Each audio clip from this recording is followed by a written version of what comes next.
اللهم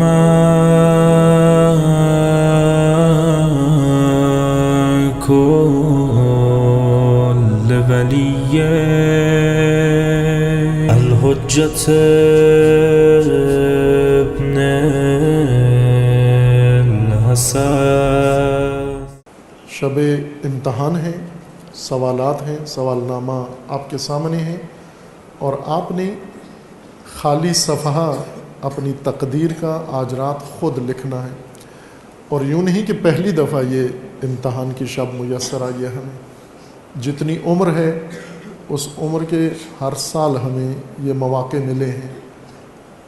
لیالی قدر بھی ہمیں میسر آئی ہیں ماہ مبارک رمضان میں، اور ابھی پھر قریب ہے۔ ہم دالان رمضان میں آ گئے ہیں۔ ماہ شعبان دالان ہے ماہ رمضان کے لیے۔ اس دالان کے اندر ہم آ گئے ہیں۔ آگے ماہ ضیافت اللہ ہے، آگے مہمانی خدا ہے، آگے بہت عظیم مہینہ ہے، شہر اللہ الاکبر، سید الشہور، جس کی ہر شب انسان کے لیے اوج و معراج کی شب ہے۔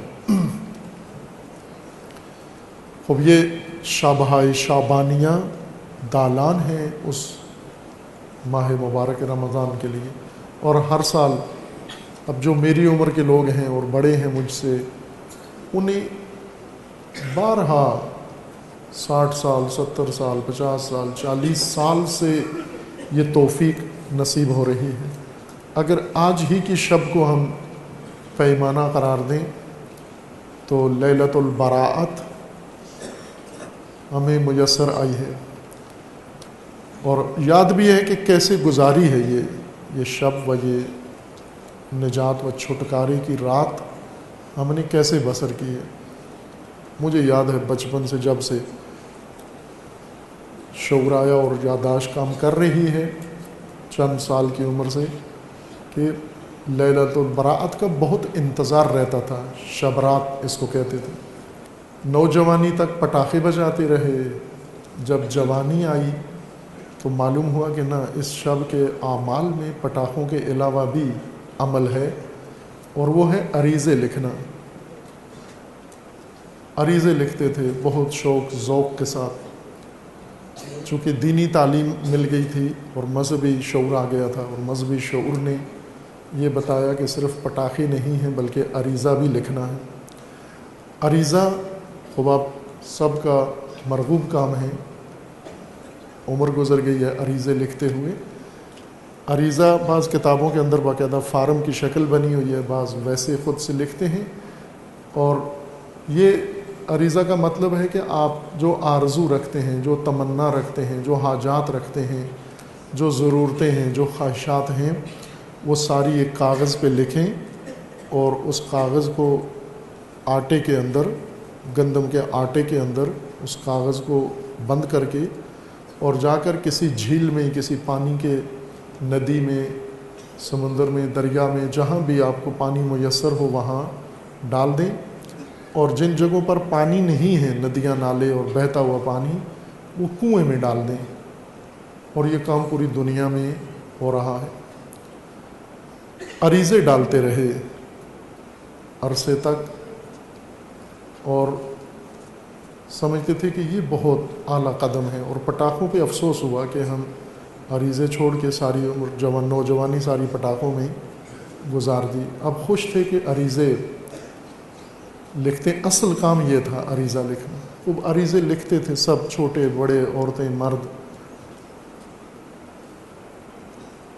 بعض لکھے ہوئے عریضے تقسیم کرتے تھے، جتنی خواہشات ہیں، اور سب لکھتے تھے بغیر جھجک کے لکھتے تھے، چونکہ عریضہ ان کے بقول یہ تھا کہ عریضہ پانی میں ڈالیں گے، یہ پانی اس عریضے کو امام تک پہنچا دیتا ہے، امام عصر تک، کہ وہ ندی نالیوں میں آ کر یہ عریضے سارے نکالتے ہیں، یا کوئی خاص انتظام ہے۔ آگے وضاحت نہیں تھی زیادہ کہ یہ مختلف ندی نالیوں میں یہ عریضے کس طرح جمع ہوتے ہیں اور کس طرح امام کے پاس پہنچتے ہیں، لیکن یہ سب کے ذہنوں میں راسخ تھا کہ ان عریضوں یہ امام کے سامنے پہنچتے ہیں، وہ یہ کھول کے اس کو خط کو پڑھتے ہیں اور پھر ہر ایک کی حاجت پوری ہو جاتی ہے۔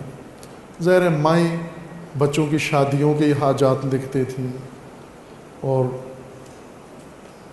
بچیاں ماں باپ کے موت کی عریضہ لکھتی تھیں کہ ان کا سایہ جلدی ختم ہوتا کہ آزاد ہو جائیں ہم۔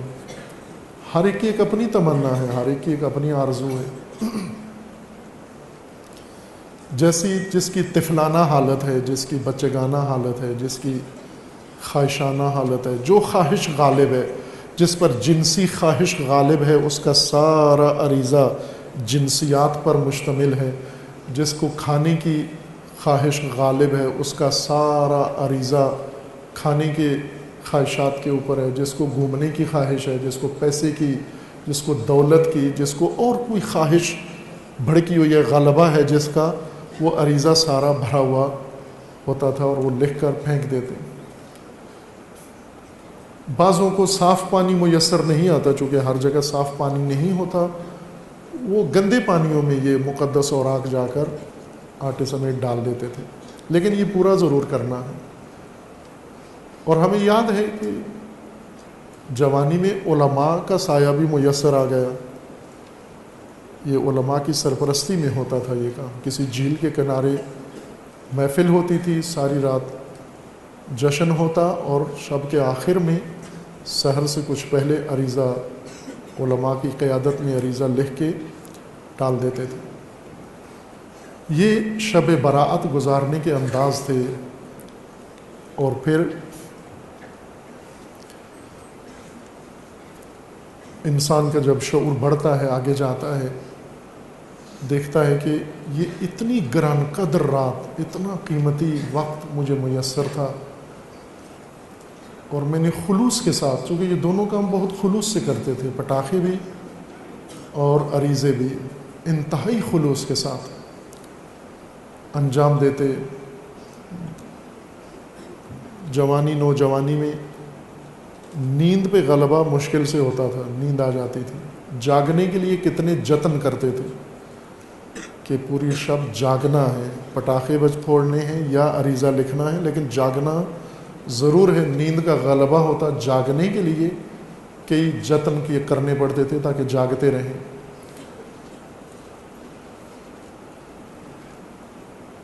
لیکن جب انسان کو شعور ملتا ہے تو پھر افسوس ہوتا ہے۔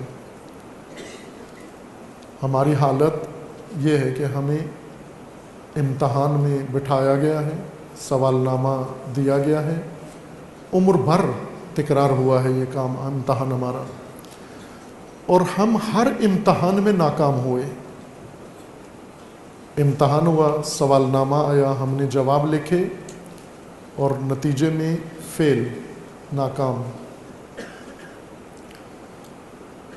پھر سال گزرا، دوبارہ پھر موقع ملا، پھر ہم نے وہی عمل تکرار کیا اور امتحان دیا، اور پھر فیل۔